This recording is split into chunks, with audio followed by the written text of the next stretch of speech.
This is Cameron Chai from Mazom.com, and I'm speaking to John Keel from CILAS, and he's going to walk us through their new 1190 particle size analyzer. Well, welcome. I'm here today to highlight the brand new, just introduced at PitCon this year, the Cilas laser particle size analyzer model 1190. Some of the unique features that you'll see here is we have a fully integrated wet and dry dispersion. The wet dispersion is for aqueous solutions or slurries, where we're able to circulate the same sample through the optical path to verify and measure our particle size distribution. We're then able to run the same sample, if it's not a slurry, if it's a dry powder, and put it in the compartment for the dry analysis using the same optical path. Cilas has introduced 1190 with one of the key features being there is no mechanical change between the wet dispersion and the dry dispersion when you want to make a measurement. It is seamless and controlled only by software. Part of the way we are able to do that is we use the exact same optical path for the wet as we do the dry.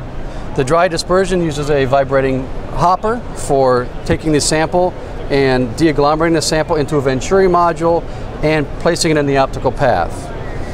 The wet dispersion uses an ultrasonic bath to deagglomerate the sample and peristaltic pumps to pump the sample through the same optical path. The 1190 is a 3-laser system which allows us to go from 0.04 microns or 40 nanometers up to 2.5 millimeters or 2,500 microns in one instrument with no optical changes. Through the circulatory system, we also have the ability to use that exact same sample for image analysis. What happens is, as it's going through the dispersion system, we also export it out of the instrument into the Cilas imaging shape analysis analyzer.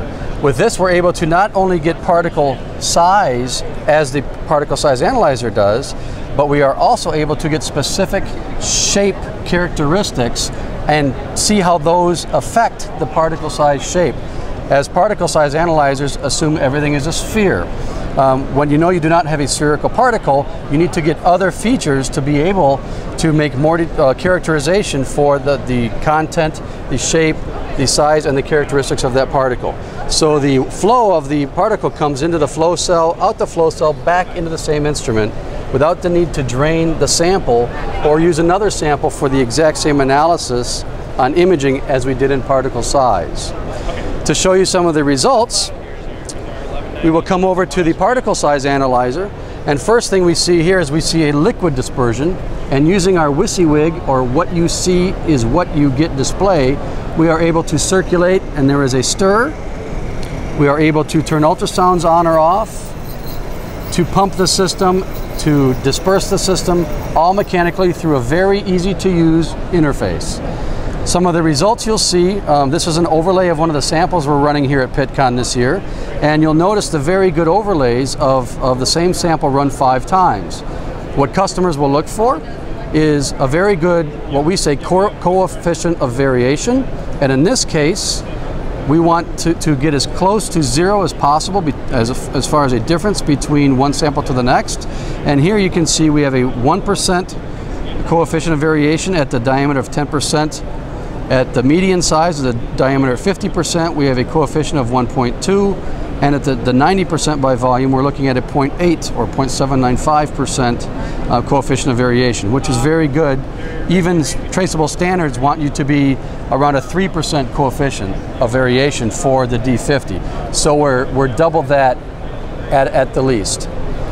Also, in some of the graphical interface, you'll see the cumulative curve of the particle size shapes. And you will see the histogram, or the relative intensities of the particle size. So this large curve here is your cumulative curve, where we will go from 0.04, in this case, we'll hit 100% around 100 microns. Where your histogram data is, you'll see this is a trinodal sample where we have 3 definite size particles within the sample, or 3 different particle size ranges.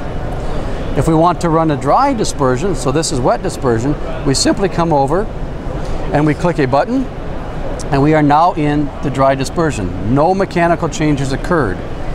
With this, Cilas has just come out with a brand new feature on this instrument where we can control the vibratory feeder that I showed you earlier to get the best de-agglomeration and flow of your system into the particle size analyzer. By clicking this, we are actually causing the vibration of this hopper to take the sample, vibrate it through down into our Venturi module, into the optical path length, and then into finally a vacuum cleaner. Some of the controls we have are the frequency and the duty cycle, and that is something that has just been patented by Cilas.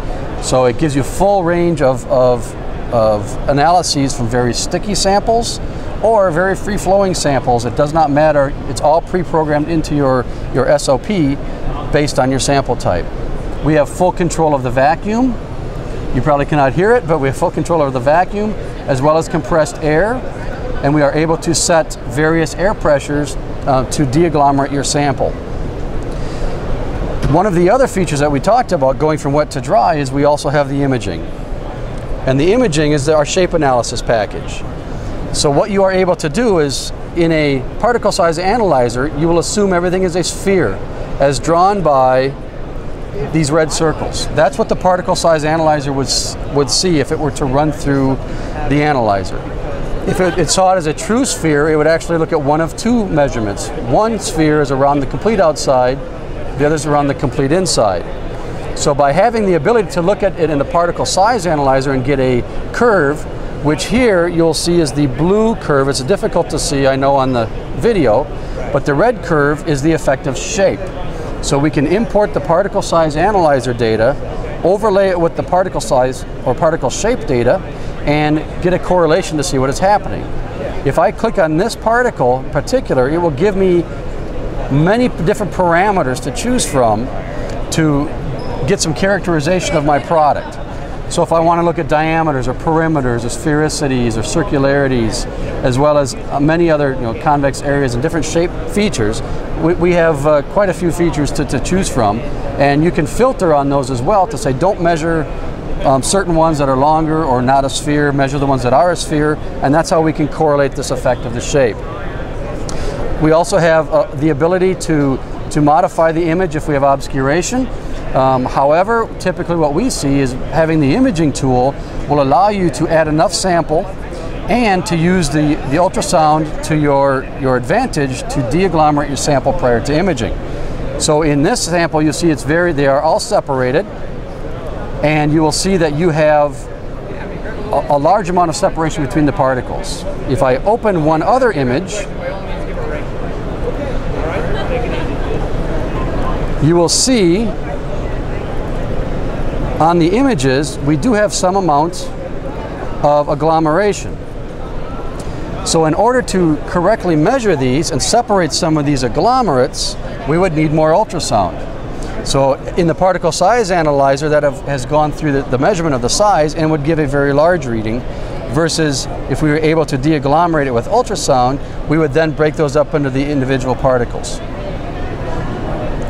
With that, hopefully I was able to show you some of the key features and benefits of the brand new Cilas1190 particle size analyzer, and we look forward to speaking to you in the future with any questions you may have.